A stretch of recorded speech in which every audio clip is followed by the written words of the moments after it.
The Pesky Report is sponsored by High and Happy Catering out of Springfield, Massachusetts. Their chef, Michael Best, can cook anything you want with or without being infused with cannabis. Check out some of what they make on their Instagram at High and Happy Catering or call them at 413-785-8999. You'll be happy you did.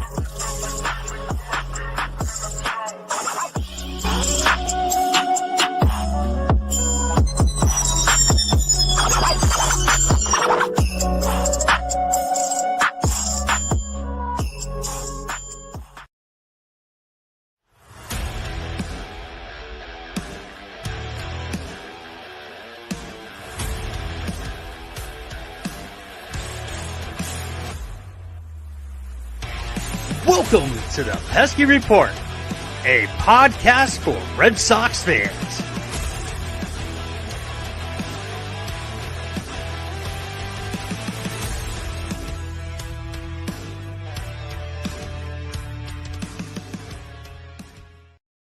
What is up, everybody? It's your boy, the Sultan of Smack Talk, BRNDNBRWR, and I am here with the Pesky Report presented by Belly Up Media. And joining me on this episode is the enigma known as Hogdale and Brad. We gotta fix that intro, bro. Electric introduction as always for Brad. As always, Brad, he doesn't need superlatives. The man that doesn't need anything before his name, he is just simply Brad. You know, all the greats just go by one name. You've got Sting, Bono, Brad. The artist formerly known as Prince. Brad. You could have gone with Prince there. I would have been okay with that one. Man. What's going on, guys? Not much. You know, it's we're off to a pretty average start to the season. You know, we 500 ball club, just split with the Twins. It seems like everything is like you win one, you lose one. Yeah, it's just not ideal. I mean, you're splitting with Twins who don't have Buxton. Like, kind of yikes. Not gonna lie, a little yikes. First play of the game on Friday, Buxton. So I went to the game Friday, as you guys know, and awesome experience. You know, unfortunately, they didn't get a win. Would have made it better. But I got to knock off two things on my bucket list. I got to go to opening day at Fenway Park and a Jackie Robinson day. So I thought that was pretty cool. But so I told you guys before that I wanted to join this episode specifically because I had some bitching to do. Right. You did say that. So Fenway Park, not known for having very comfy big seats to sit in, right? Mm-hmm. Right. You're basically on top of each other. I personally, you know, it sucks, but I don't care. I've been to enough games to know that, you know, you're going to be like up against other people. So on Friday, I'm at this game and the Red Sox are losing, and I'm sitting next to probably he had to have been maybe 15 years old, right? And his leg was shaking up against mine. And I just turned around and looked at him and I was like, are you okay? You know, thought maybe he was anxious or something like that. And he's like, no, I do this all the time. I was like, oh, you know, whatever. So I turn around and I start watching the game. His dad, who's 2 seats over from him, reaches over and taps me on my shoulder. He's like, hey, he's okay. I'm like, all right. I was just asking because, you know, he was shaking his leg. I thought maybe he was anxious or something. And it, you know, it was shaking my leg. So just asking. Father took exception to that. Thought I was trying to be rude, mean, a dick or something like that. So he decides to switch seats with his son. And he's sitting next to me now. And I'm like, oh, great. Here we go. Dad trying to make it a deal when it's not really a deal. And I'm just going to call him, like, what do I call him? A John?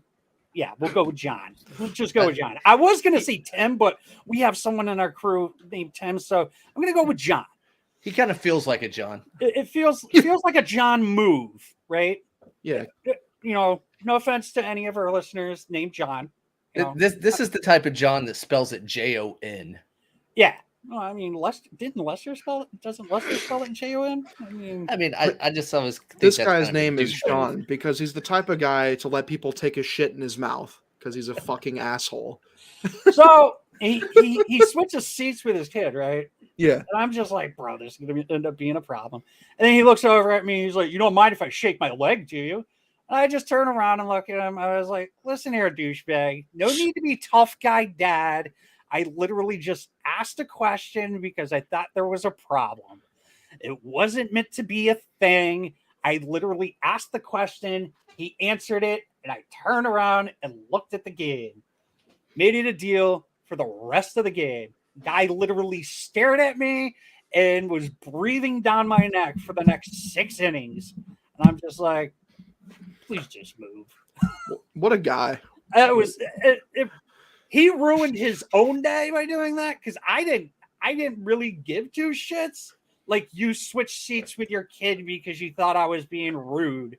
Like, I enjoyed the game, even though the Red Sox lost, but I was still having fun. I was talking to people around me, but you were just being a dick. So to that guy that was sitting in section 163, row KK, seat 10, maybe it was 11, you're a dick. You're on your what is it? Your Jake Diekman grind. I don't really give two shits. Right. I don't give two shits. So grind set. Let's go. Fuck that. It is unfortunate, Brad, that you did get to go to opening day and the Red Sox didn't pull off the win. I had a similar experience going to opening day. I went to opening day in Tampa in 2018. And of course, that was one of the very few games that entire season that the Red Sox didn't win. So I'm not putting the loss on me. I'm actually putting the loss on Pete Blackburn. He's been to 2 games, and at both games they've lost. So it's all his fault. Fair enough. Fair enough. Pete actually going to Red Sox games and like watching the games and shit. We might want him to stop going.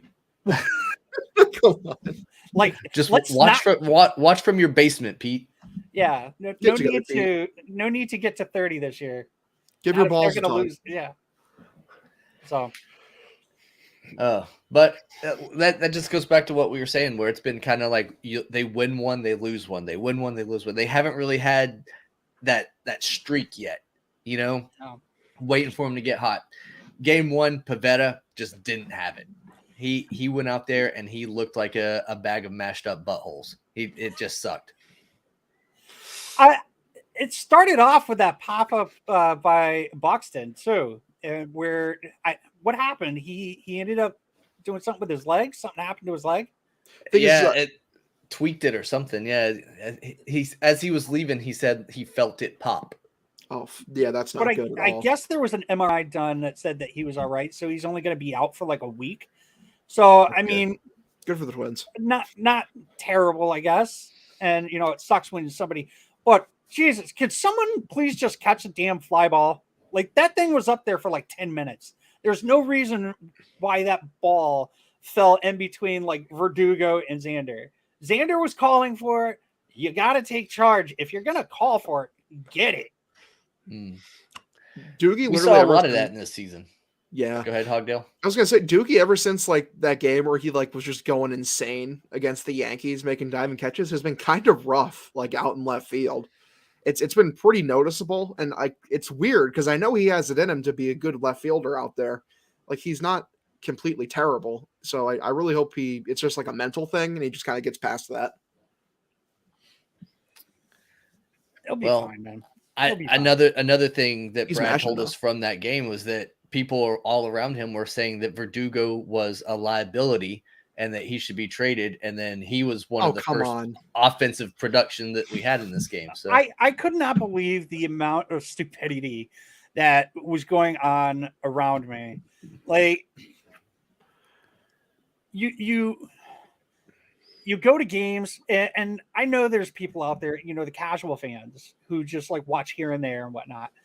But when you say something stupid like Verdugo is a liability, bro, you literally do not watch any baseball. especially like when this year it seems like he's really figured it out on the offensive end. He's like really like learned how to use the monster. He's hitting like 350. He's been consistently mashing. Like no, if Verdugo could put it all together, he could be a really really good ball player for this team. And he's never been a liability. Come the fuck on. People still want to try to compare him to Mookie Betts. Like, oh, Mookie Betts would have done this. Mookie Betts would have done that. Yeah, well, Mookie Betts isn't here. Alex Verdugo is. At about 40 times the price as well. So right. But to your point, Hogdale, he has got it together offensively. 2-run shot in game 1, another 2-run shot in game 2. He's out there. He's producing. He's doing his thing. He's batting 300 right now. He's got an OPS of 994 right now. His on-base percentage is well over 300 at 361. So, I mean, granted, it's only been, 10 games? Yep. So, I can't complain with what he's been doing offensively and even defensively. I mean, he was great in New York. He had a couple blunders, whatever. It's gonna happen. But to literally say he's a liability is kind of having Arroyo out in right field. That's a liability. That's a liability. Yeah. That we can all agree on. Also, there was a few people today I saw who were saying, like, need to DFA Rich Hill. He's just been so terrible to start the year. Now I know you didn't watch the games, especially the first one, like that he pitched. Bro, Dick Mountain, I don't care if that guy gives up 20 bombs in one game. I'm never going to have hatred for him. Fucking Dick Mountain, the legend. I care if he gives up 20 bombs in one game. I don't want him to be on the mound for that long in a game to give up 20 bombs. But I see your point. I love Rich Hill simply because his nickname is Dick Mountain. I was going to say it's interesting you didn't say that you love his nickname right there. You know, I do love his nickname. I absolutely love Dick Mountain. So like, and by no means has he been like terrible, like completely irredeemable. Big Dick Mountain fan. Clip that. Subtract the mountain part. That's going to be your new. I love Dick. I love Dick Mountain. But let's not go much further in game 1 without talking about Joe Ryan for the Minnesota Twins. That dude was absolutely phenomenal. 6 innings. He only gave up 5 hits, 1 run, 7 strikeouts. Red Sox batters looked absolutely confused when they were facing him. Yep, definitely. Yeah, it wasn't great. It was not a good day to be a Red Sox fan on opening day at Fenway Park at the park. Yeah, kind of sucks, right? Also, before we go even further into game 1 or go to game 2, I want to talk about that flyover. I don't know if you guys saw it on TV or whatnot, but Cotillo had mentioned that instead of your normal the fighter jets flying over, there was going to be a helicopter flyover, and it was probably the lamest flyover I have ever seen. And I have been to some AA flyover games, like opening day games. It was terrible. So I don't remember the lady's name. She does the anthem. It was beautiful too how she did it. But like how they do the flyover like as it's ending usually, like as the national anthem's ending. So the national anthem ended. The announcer goes, "Thank you," and then the flyover happens, and they literally like clipped like the left field side. It wasn't even over the entire fucking field. It was just like over, like right over left field, and that was it. That's Bush League, yeah. That sucks. That was terrible. It was bad. It was really bad. Thinking back, I went to the opening day for the Jacksonville Jumbo Shrimp and the Woo Sox, and that's in Jacksonville, Florida, where there's a Navy base 5 minutes down the road, and they didn't even have a flyover. I went to the Hartford Yard Goats a couple weeks ago, and they do a flyover every year, and I always go to their opening day games simply because of it being opening day, baseball right down the street from me and whatnot. And they had 3 fighter jets fly over. I had one of my friends posting up on his Snapchat. He was like, "Oh, I have no idea what these guys are doing," like taking snaps of the jets flying around, just doing loops and whatnot. I guess they were just chilling until they got the cue to like, "Hey, Yeah. time to go." Yeah, that's weird though that they didn't have anything like that in Jacksonville. I didn't even think about it till you just said that. Game 2 was much better for the Boston Red Sox as we had Tanner Houck against Sonny Gray. Sonny Gray, another twin that got injured early on in the game, had to leave the game. Was that Hopefully he's immediately okay. after Doogie's home run, or was It that like a was. batter or two after? No, it was like when he threw the pitch to Doogie that Doogie crushed, he immediately left the game after that. Okay. So I think he stepped wrong or whatever when he was landing, and then he just, I'm done. Yeah, not good. Honestly, like I liked Sonny Gray when he was on the Athletics. Glad he didn't work out for the Yankees.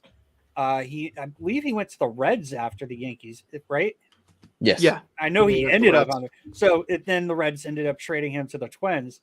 But seeing that, you never like seeing a player getting hurt. And like Buxton, it sucks. Buxton's going to be back next week, according to the Twins Twitterverse. And Sonny Gray is out for 10 days. He's on the 10-day IL right now. So I mean that sucks. I like that Sonny Gray's been good, like at every place he's been, except for when he was with the Yankees. He can't deal with the pressure. I mean, also big Yankee fans are just a collective bunch of losers to their own players. Like it's hilarious. Like every other game, they're booing one of their own guys. Yeah, I mean that's just the New York treatment in and of itself. How long until Garrett Cole starts getting the boos? I think he already did start getting the Has boos. he?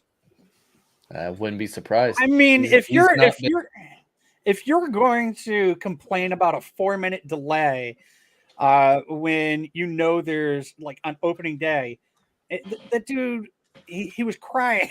He was like, Billy Crystal, blah blah blah, 4 minutes over. It's like, let's go, hurry up. It's like, bro, calm down. It's hilarious that he called it like an unforeseen hurdle. Like 4 minutes really hurt you, dude. That's what hurt you. That's why you got knocked around in the first inning. That's why you gave up that bomb to Devers. Not because you threw a cookie right over the fucking plate. Actually, it really wasn't a cookie. It was like eye level high, but it's just that Devers is really good and Yeah. fucking smashed it. Oh my god. Fuck Kermit. Kermit Cole. Yeah. Don't know how we got on that topic, but yeah, He he stinks. sucks. He sucks. He sucks bad. He stinks, he sucks, he blows. Someone who doesn't suck is the tandem of Tanner Houck and Garrett Whitlock.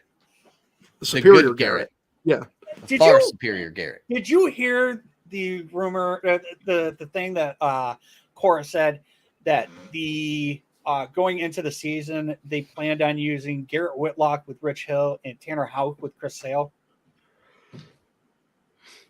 I mean, I did not hear that, but that would be Really? pretty interesting to have Houck and Sale because it's basically the same guy from opposite arms.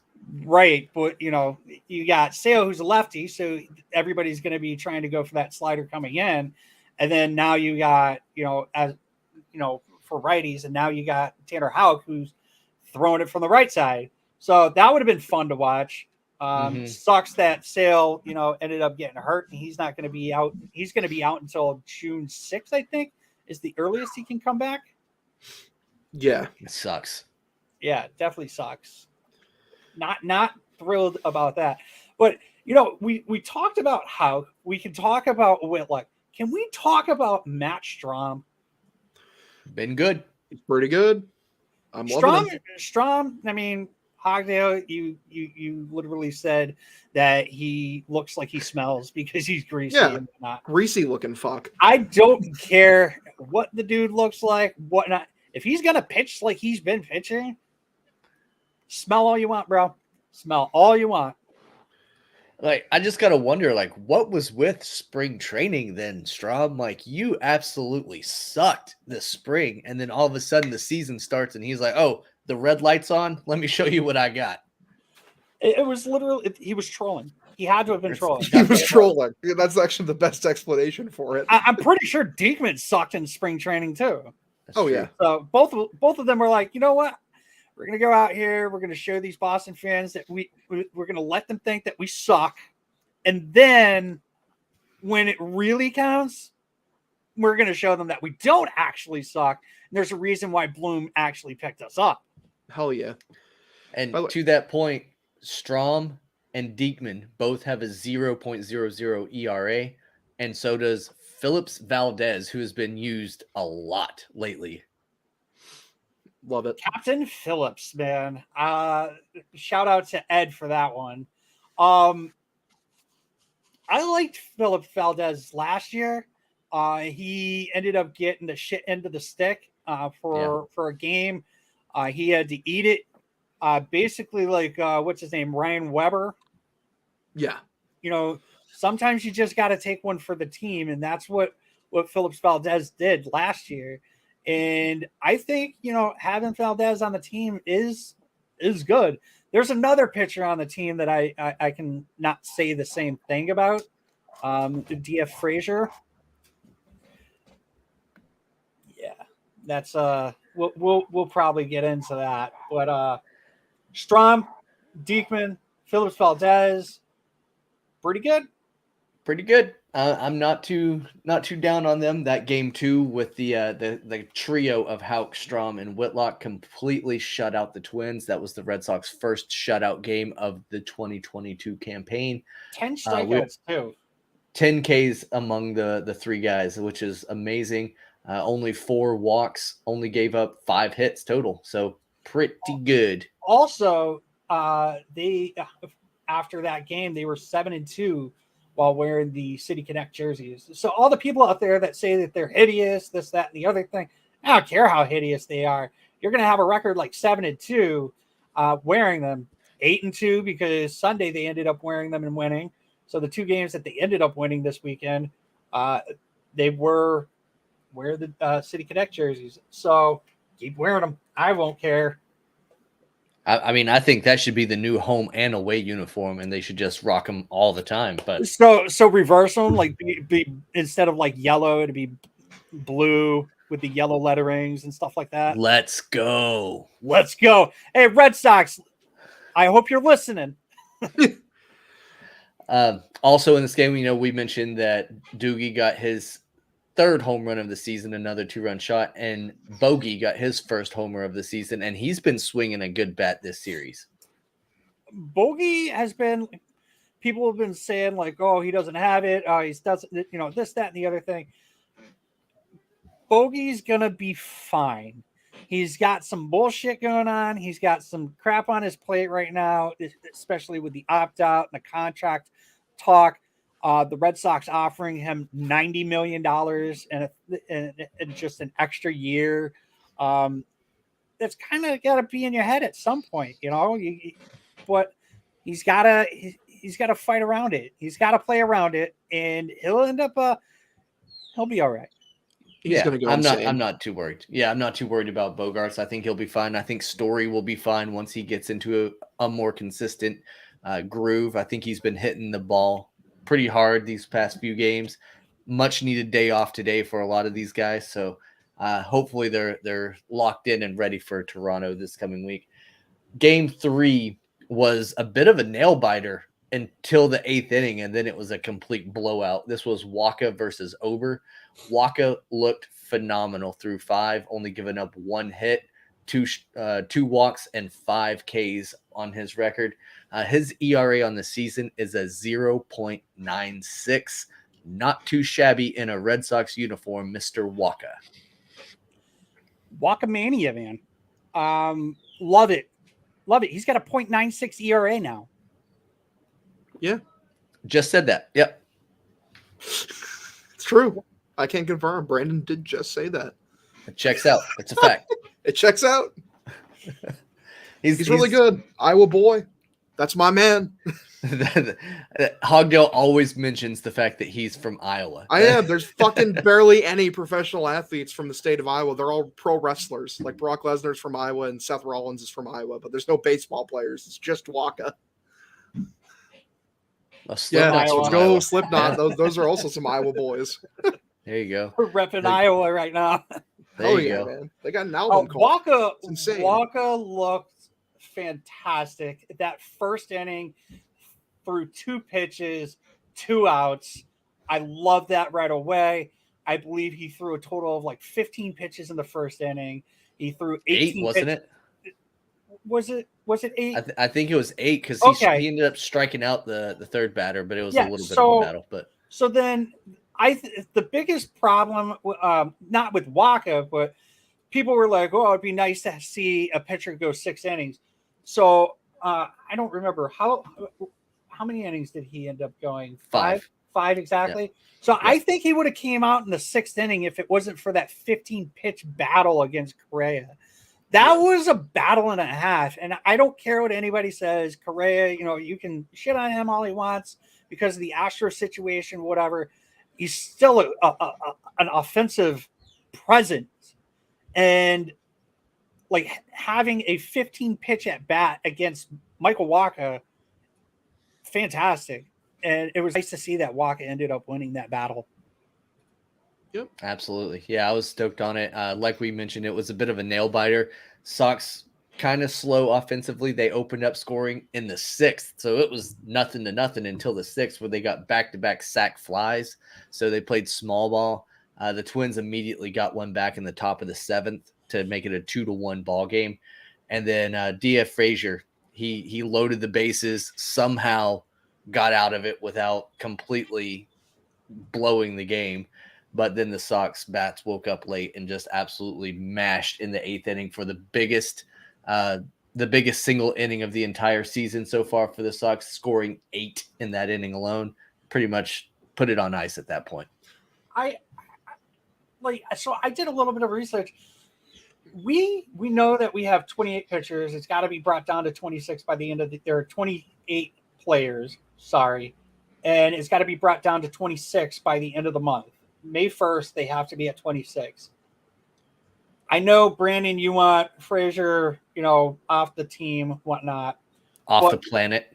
Yeah, into space. Into Jupiter, Pluto. Just launch him. Yeah, wherever. Into the next universe. But I was looking at it. We've got, obviously, this isn't going to ever happen, but Garrett Whitlock, he's got 3 options.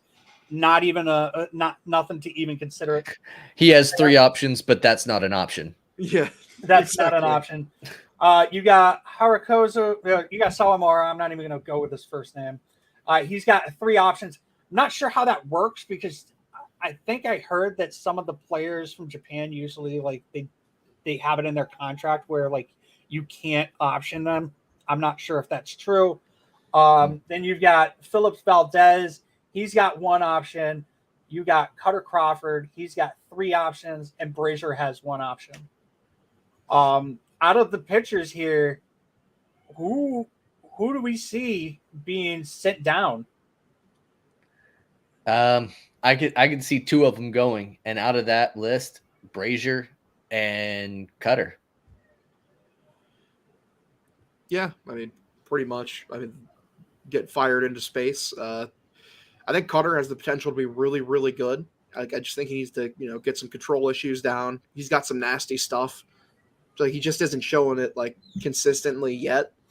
He was really good 1 inning in this last outing, and then yikes. And then Brazier's just bad. He's just yikes. No, get off my team. Crawford hasn't really been. I think he made a spot start last year, and I think. Correct me if I'm wrong. I think he might have gone 2 or 3 innings, too. Maybe. I think probably sounds right. He's still barely got his feet in the fucking water. So I also, in my honest opinion, we'll talk about it in game 3. I think Cora left him in a little too long. No, I agree with that. I think that he was left in a little too long in game 4 today. But like Hogdale said, he looked good that first inning of work. But then after he came out for that second inning, he couldn't find the strike zone. After the second walk, Cora should have been making the move. But he let him load the bases and then all that. And then, he ended up giving up 4 runs in game 4, pretty much put the game out of reach. Yeah, Crawford didn't have it today.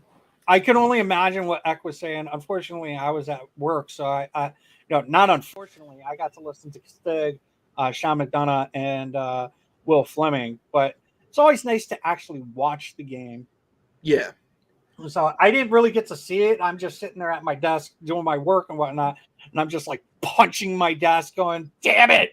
And people around my office are like, "Well, what's going on?" I was like, "Sox just gave up some runs." Like, you guys should know better by now. It's only been a week, but you should know better by now. It's baseball season, fellas. Jesus Christ. Figure it out.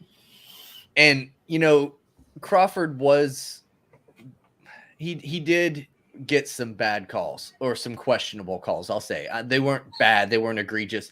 But he was so all over the place that you're not going to get those borderline pitches if you're consistently not hitting the strike zone. You get those calls on the black if you're in the strike zone making competitive pitches, and they'll give you the benefit of the doubt. But if you're throwing like pitches that are hitting the plate and bouncing off of your catcher's face mask, then you're not going to get that borderline low call. Yeah, because the ump's like, this guy sucks. He can't find the strike zone. Right. Right. Like, he's not going to give you that benefit. Has to be a fucking ball. Are you kidding me? Did you see that last pitch? Come on. No, I can't say anything about watching. Like I said, I didn't get a chance to watch the game. So, well, it is what it is. We can go ahead and talk about game 4 just a little bit here. Hold on a second. How about the fact that Correa was hitless through 3 games? That was pretty big. That was pretty big. He's having a rough start of the year. He's just been pretty tough in general. I think he's hitting like 150 or something like that. Let me check real quick. Like, it's not good. Yeah, and Sox pitching for the most part, they were able to contain him. He did get off a little bit here in game 4, but like Brad said, for the first 3 games, he was held hitless, and not a good look whenever you're the superstar that's brought in to be an offensive weapon. 31 million. I mean, he's had 30 at bats. He's only had 4 hits. He's hitting 133. Yeah. On base percentage is at 212. That's elite stuff right there. Right. Imagine if he played for the Boston Red Sox, like how much he would have everybody in the fan base just clowning him and talking about how they'd be trying to run him out of town already. Like Heim made the worst mistake ever signing, blah blah blah. I mean, look at how they have acted with Story, and Story's actually not done that terrible. Story hasn't done terrible, but like going back to Correa, back on Friday. So every time Correa was coming up to bat, he got booed. When they announced his name for the lineup, he got booed. Gary Sanchez was also a big boo. Every time, like when they called his name and he was up to bat and whatnot, booed. It was hilarious. I don't think Gio Urshela is getting that type of treatment. No, probably not. We don't have it's like what, Gio Urshela, just like some guy. Like, you're a Yankee, fucking gives a fuck. You're Gio Urshela. Well, that clean 700 OPS, that terrifying. People actually thought that he was better than Rafi Devers too. Can you imagine? Oh God. Yeah. Can you imagine actually having that take? There's been a lot of bad takes from like other fandoms, like comparing the guy to Devers. That's a terrible take. Like, remember for the first half of last season when White Sox fans were dead convinced that Yohan Moncada was better than Rafi? Like, no. And you know, Moncada could be good, but he's just so inconsistent. Yeah. Oh yeah. Yeah. I don't hate Moncada. I don't either. Good guy. He's a solid third baseman. I'm sure he's a really nice guy. Don't watch a lot of White Sox stuff, but yeah, thanks for Sale being Like, on yeah, the IL. Won the trade. Third season in a row. Woohoo. Woo. Before we get into game 4 anymore, what are our thoughts on Maz making his first 2 starts in the broadcast booth? So I know Hogdale, you said you didn't watch any of the games, right? I listened to all of them because I was working, like, while all the games were playing. Right. So I'll just go. As I'll people go tend to do during the day, and that's Right, all we play are exactly. day games. Fucking day games. Yeah, we'll talk about that in a few minutes too. But in all honesty, like I hated Maz. Like when they said that he was going to be in the booth, I was just like, "This is bullshit." Like I'm going to be listening to these games, yada yada yada. And then come spring training, he's doing games with Dave O'Brien, who I actually do hate. I don't actually hate Maz calling the games. It's weird because like I can't listen to him on the radio. He's such a negative Nancy. It's like he hates the Red Sox. But while he's been calling the games with OB, it's just like it's not unpleasant. I'm not going to say it's pleasant because his voice kind of like it still gets me. I got to get used to it. I don't hate it. My TV's still working. My computer's still working. And I'm still watching the games. You know, even after he did spring training, knowing that he was going to be calling the game, I turned the game on Saturday. I did the same thing on Sunday. So it's not terrible. And he did a thing with Nesson after Saturday's game. He went into the Nesson booth, which is out in behind the bleachers now, which, oh my God, guys. Looks awesome. God. It does. It looks better in person. So like you go there and you literally, it's a glass. It's literally just all glass and people could sit there and watch the guys talking and whatnot. It's so cool. It's a small little area. Like I think my bedroom might be bigger than their studio. But you don't need much for a show like what they do, so it makes perfect sense. Like, don't waste space on a huge studio, but it's got the beautiful backdrop of Fenway Park, and exactly. that's what's amazing. Right, the pregame shows and the postgame shows pretty cool. Gonna definitely miss them being on a Jersey Street. There's just a big empty spot there now, but back to the Maz thing, I'm okay. It seems like he kind of takes shots at himself too, which is funny. Like he's like, I hope I don't say something stupid, and at some point I'm going to. You know, I'm just that type of person. Yeah, I even heard him say something. I forget exactly what they were talking about, but he was talking about how a lot of people have a negative reaction to something. He's like, and I'll be honest, I'm one of those people a lot of times. And it's like, okay, good. One of the things that he said that really struck me, like, wow, I didn't expect that coming from him, was when Obi asked him what his thoughts were on the City Connect jerseys, and he said he likes them. I was like, color me fucking shocked. No shit. Like, yeah, because like he just seems like the type, like in the archetype, or like not traditional. It's shit. Right. You're the Red Sox. There's no red. And there's no socks. There's no socks. Yeah. But it's amazing how many people actually have those jerseys though. They look sick. Yeah. You know, it's funny, you were asking which jersey you should wear before you went to game 1, and I think unanimously you got told wear the Jackie Robinson jersey. But instead of showing fans in Jackie Robinson jerseys, Nesson was showing all of the fans wearing the City Connect jerseys. I was like, oh man, we told Brad wrong. No, I definitely, I was, you know, I thought about it, and wearing the Jackie Robinson jersey made a lot more sense. If I really thought about it, I do have a Jackie Robinson Red Sox hat, and I should have worn that. But I was like kind of in a rush to get out. But it was cool. I think so. Back to I wanted to go actually back to game one, and wanted to talk about the Mo Vaughn first pitch, which wasn't Mo Vaughn first pitch. So they introduced Mo Vaughn as the person who's thrown out the first pitch, and literally nobody would have guessed that. But it was cool. He let his 9-year-old son throw out the first pitch, and he literally he chucked it like he was a starting pitcher. He looked in for the sign and everything. That was pretty cool. Also, they did a little memory video remembering all the players and people who they lost and whatnot. And it's so weird. It's not weird. I guess that would be the wrong way to say that, but it's like you forget the amount of people that have passed away since last season. You had Lugo. I forgot the other pitcher's name.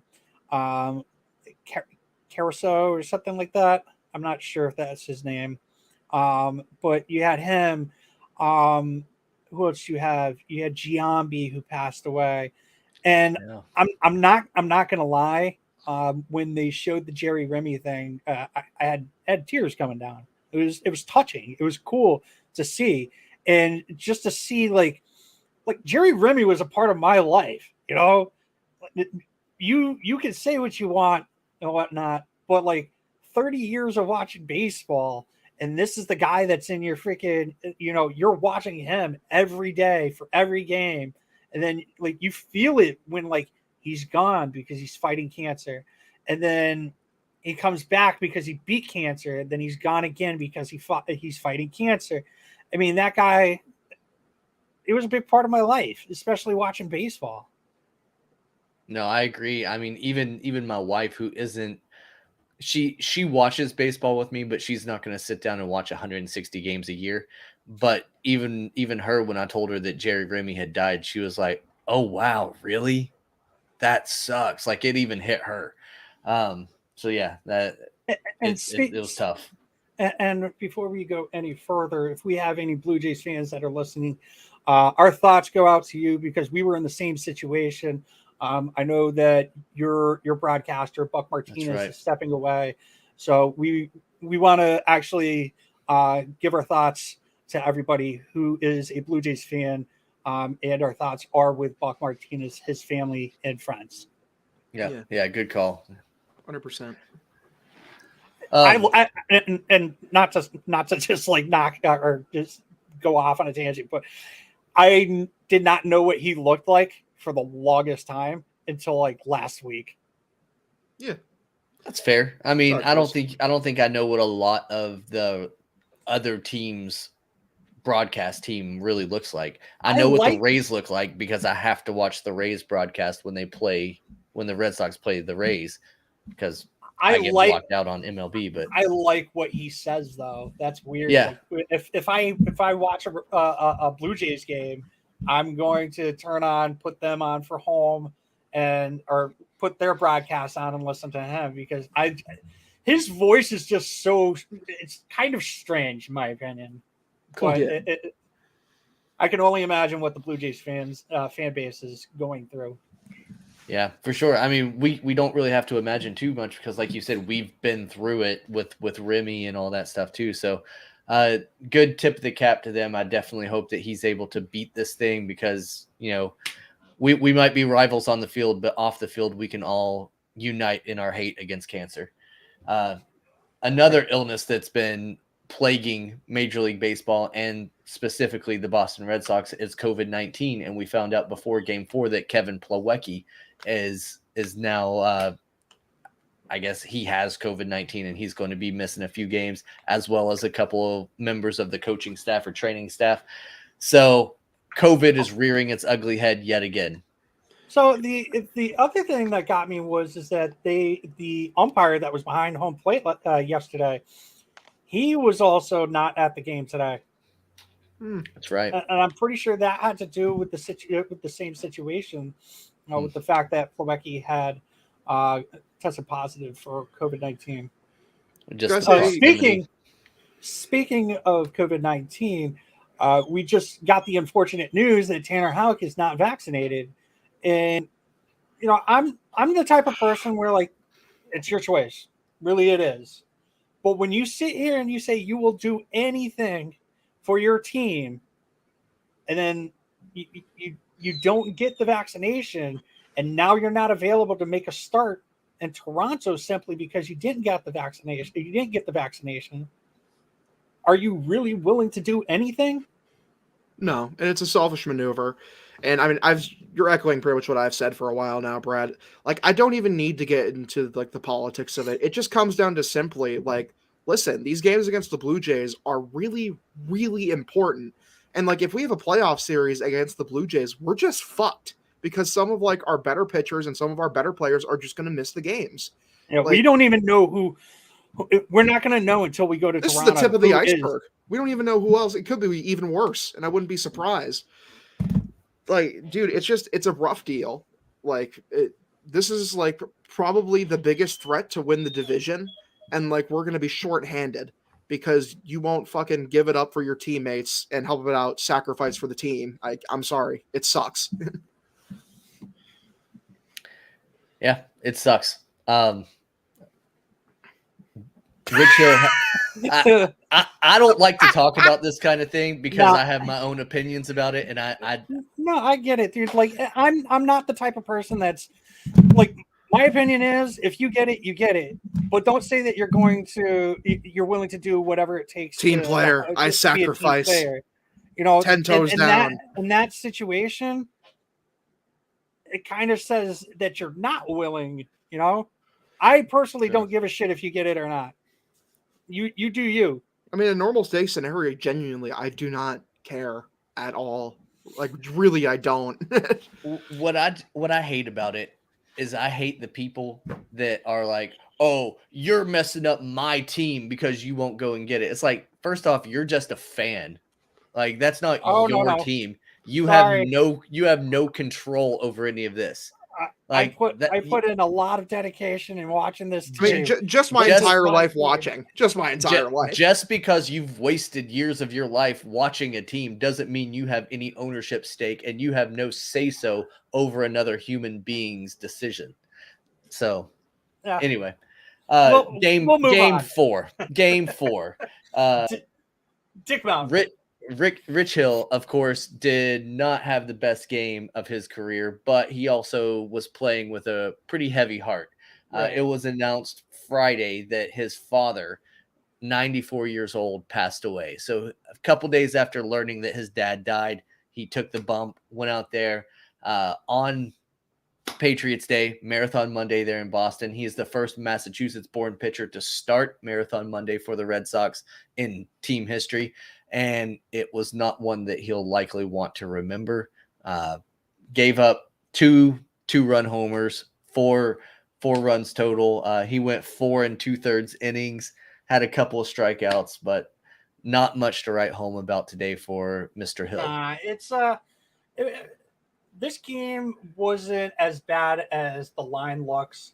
He gave up two fly balls. One of them would have been gone like in 2 of the parks. 2 of 30 parks. Another would have been gone in like 10 of 30 parks. Right. So I'm not mad. And I said this and I tweeted this out. I'm not mad at Rich Hill. I'm not mad at what he did. He did what a number 5 starter would do. He goes out there. He pitched. He gave up 2 bombs. Just happened to have a person on the base path when it happened. So he gave up 4 runs. But Crawford, oh my God, I really wouldn't want to watch that. It was bad. Yeah, not good. 5 walks, and the 1 walk was in the first inning that he pitched. The other 4 were in the second 2/3 of an inning that he was out there. He couldn't find the strike zone after he came back in, and we talked about it earlier. Cora really let him go too long. Right. After that second walk of the second inning that he was in.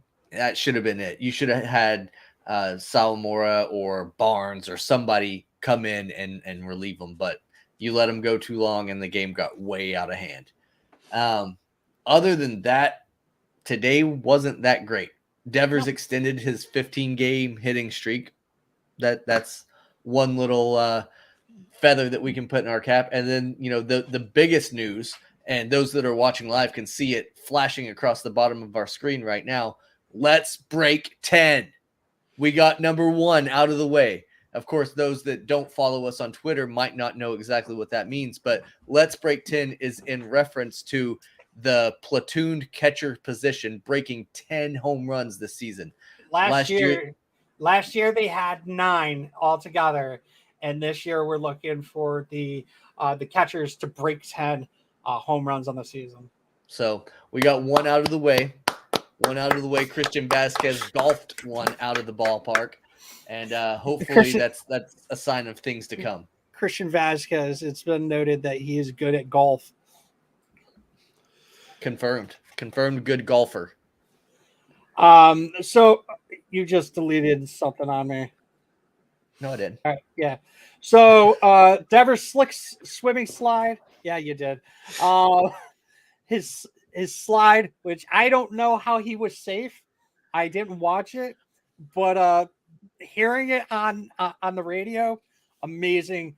The other thing is, today was not the last game that will start before noon, and it sucks. On Mother's Day, the Red Sox will be playing on Peacock at 11:30 in the morning. The good news about that is that Mother's Day is always a Sunday, so at least the majority of people won't be at work for this one. Touche. And also, Brad, what you said there technically isn't true. On Sunday, the Red Sox actually play on MLB Reddit streams. That's where they play for the majority of the general public. I don't watch it on Reddit. I do watch it on MLB66.com. So if anybody's ever asking where they can watch the game, you can watch it there. Luckily, I can usually watch the game just on MLB TV. But that's who's fucking watching the game on Peacock? Come on. I will be. Come on, I MLB. will be. I hate blackouts, dude. I fucking hate blackouts. I actually think I do have Peacock, or at least my dad does. So I might have to get his password. It's a free streaming service, so I mean, there's no excuse really not to have it. Speaking of which, I don't know. Did you guys watch any of the games on Apple TV? I've watched everything on MLB TV thus far. So Same. They had a couple of the games on Apple TV, not Red Sox, but they had, I believe last week it was Dodgers, or this week it was Dodgers because it was Jackie Robinson Day, and they had Jackie Robinson's son on there.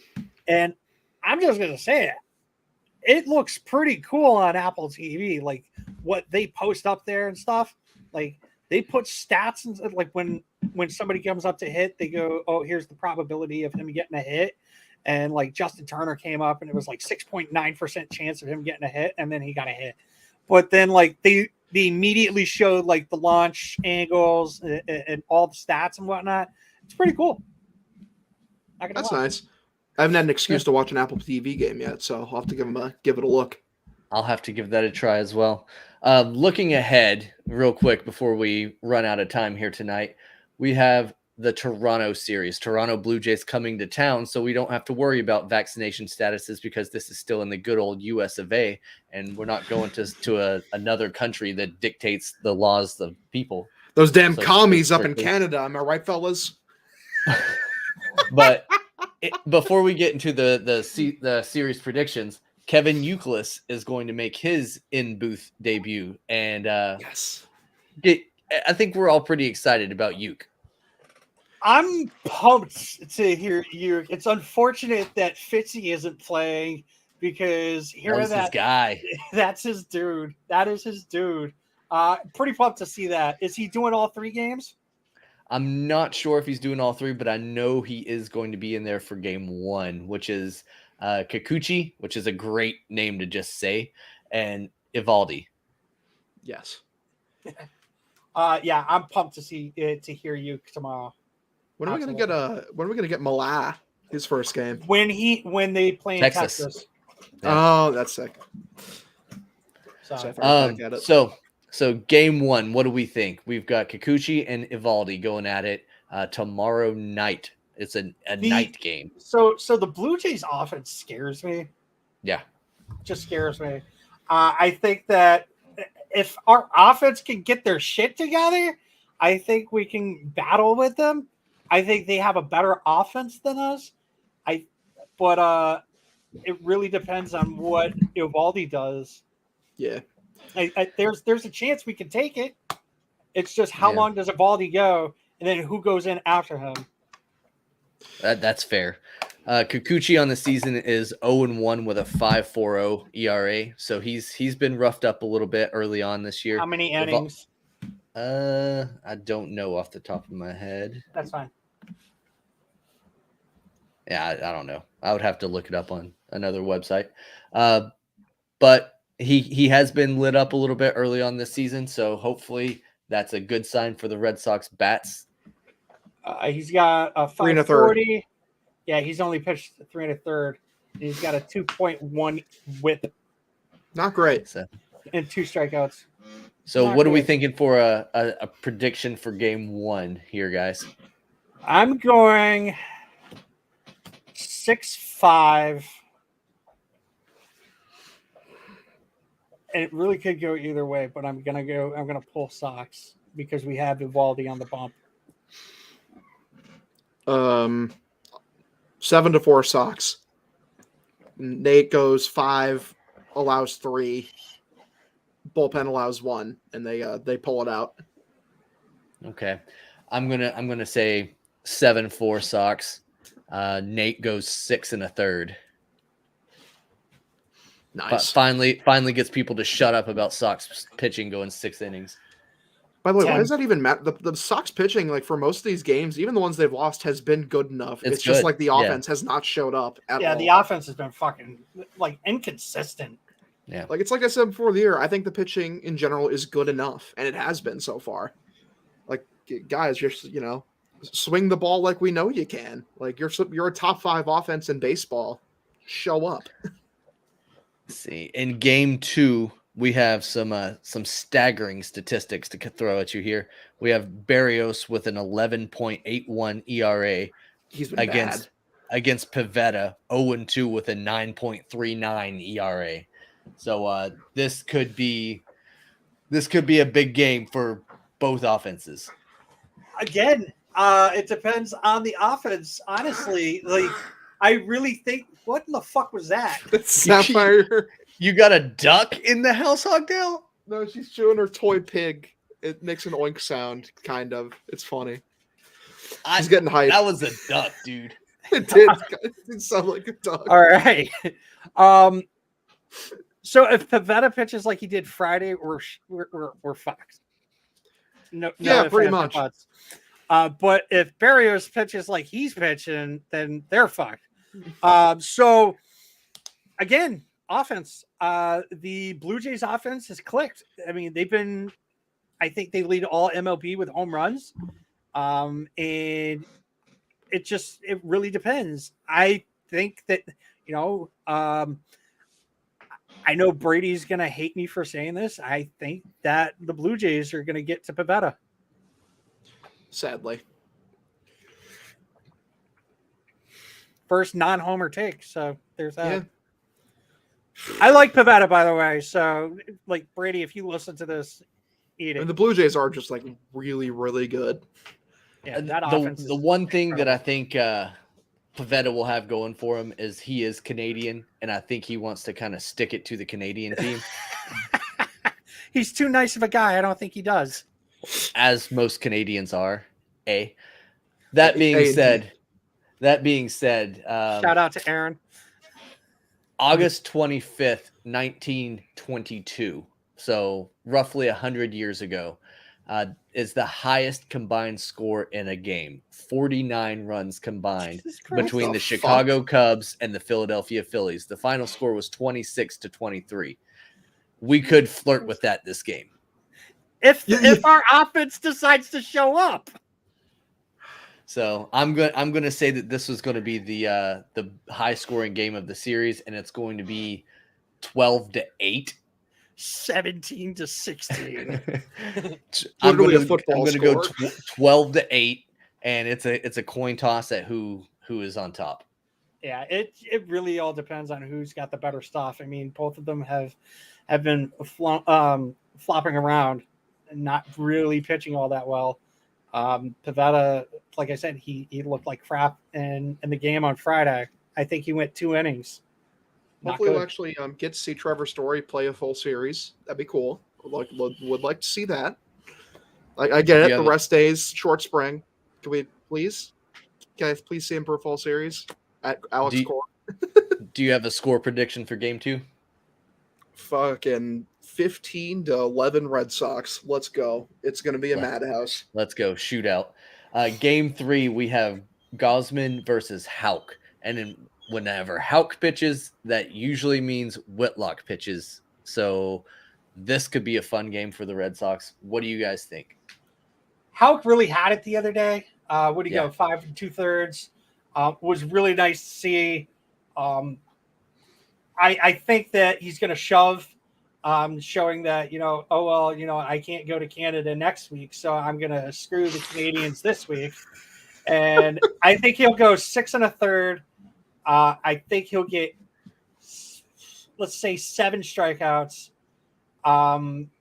Whitlock comes in, he shoves, and then I'm going to go.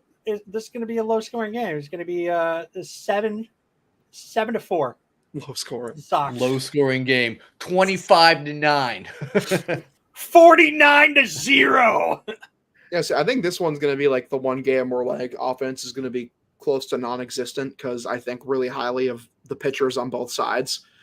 I think Sox win 3-1. Houck goes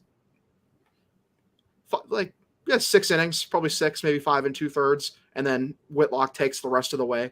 Or either that or like Whitlock does 2, and then Robles closes it out in the 9th. I don't hate that. I don't hate that at all. Either. I've got it 4-2 Sox. I think Sox jump on Gosman early and tax the bullpen quite a bit in this game, but they're able to just kind of ride it out. 4-2 sounds good to me. Hey, so before we call it a show, I know that we all wanted to talk about that savage tweet by the O's. Oh yeah. Okay, so yeah, I have it pulled up right now. Orioles on MASN at Masson Orioles on Twitter. They posted a picture and it says a Series L and no Lakers in the playoffs. Tough weekend to be a Yankees fan. Savage as fuck. That tweet gets the chef's kiss. Which, by the way, for the Sox fans who think like us splitting with the Twins is a travesty, the Yankees literally just lost a series to the Baltimore Orioles. Not only did they lose a series, they got shut out in the last game. Fucking not a good look if you're in New York. They got shut out in a game where their pitcher actually threw an immaculate inning. They also sit Aaron Judge for no reason, which is very funny. Yeah. Bruce Zimmerman's the pitcher, by the way. Sorry. Keep it up, Yankees. We love what you're doing over there. We love it. Did we want to talk about the down the I-90? Yeah, we do, because you guys are going to be doing your first full episode of Green Acres coming up soon. When is that, Brad? That is going to be Wednesday. I believe it's at 7 p.m. This show is where we're going to talk about the farm system. Ed, myself, and we're bringing someone else on who's new. His name's Tim. We've been watching a lot of the minor league games, Woo Sox, the Portland Sea Dogs, the Salem Red Sox, and Greenville Drive. We've been watching a lot of that. Ed is our big guy who works with Sox prospects. Shout out to them. And he's really knowledgeable when it comes to the farm system. So I wanted to this year get a little bit more knowledge when it came to our farm system and watching the games. And it's been a lot of fun actually watching these games. So I decided, I asked Ed, I was like, hey man, let's start an episode. We're going to like a show where we talk about the farm system. And for right now, it's just going to be on our YouTube page. So make sure to go check us out there. Subscribe to our YouTube channel. And right now, it's just once a month until Ed can get some more time. But it's going to be fun. That being said, brought to you by the Green Acres YouTube stream. This is the 3 stars of the week as provided by Ed. And Cedon Rafaela, you may remember him from spring training. He was out there balling a little bit with the big club. In 6 games this past week, he had 30 at-bats, 5 doubles, 3 homers, 8 RBIs, and his slash line is 433, 452, and 900. He raked this week, and he wins the number 1 star of the week. Number 2, Matthew Lugo. He had 5 games where he had 23 at-bats, 3 doubles, a triple, 4 RBIs, 478, 520, and 696. Going out there doing his thing. Unreal stats, video game stats, really. And then the pitcher of the week was Brian Bello. Brian? Is that how you pronounce his name? I believe it's Brian. Yeah, it's not Brian. It's Brian. No. Yeah. He had 2 starts, 10 innings pitched, a 1.80 ERA, 18 strikeouts, 2 walks, a .80 whip. Dude was slinging it this week. That's really good.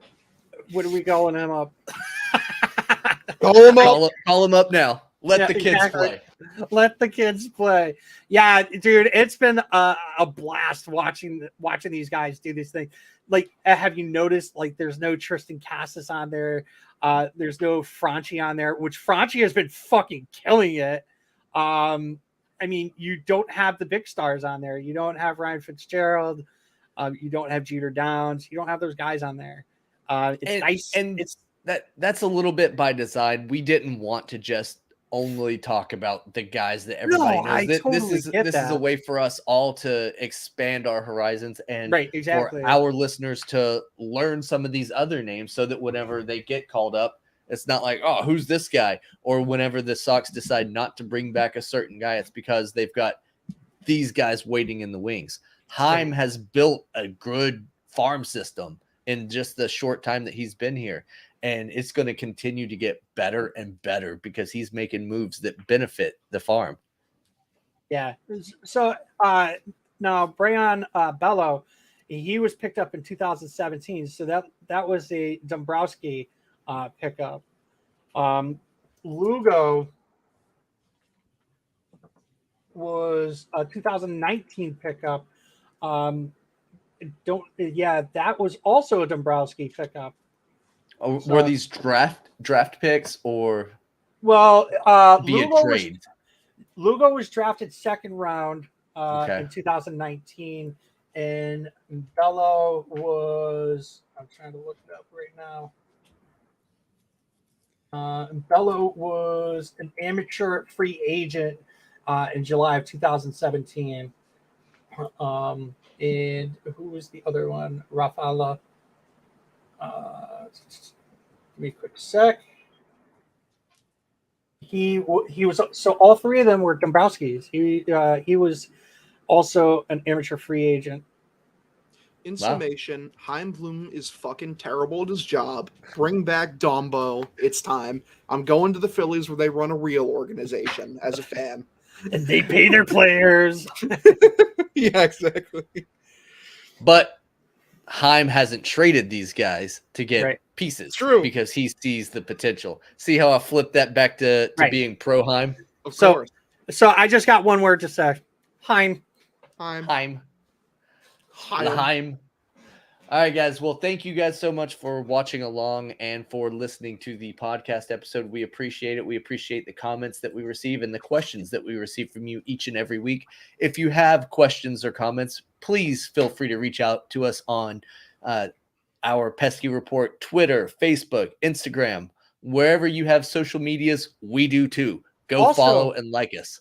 Also, if you have any questions or comments or anything, you can text us, you can call us. Our phone number is 860-698-1174. Leave a voicemail. Maybe we'll play it on the show. That phone number again is 860-698-1174.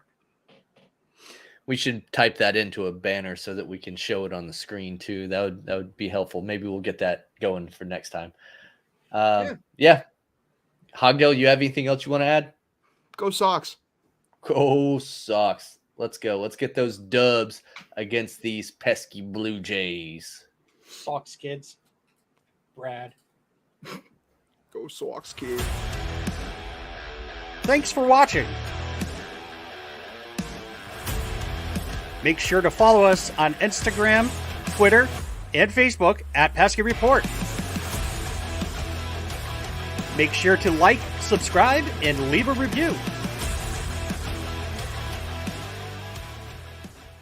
Thank you for listening to this Belly Up Sports Podcast Network product. Some said we go belly up, so we made it our name, and we're still here.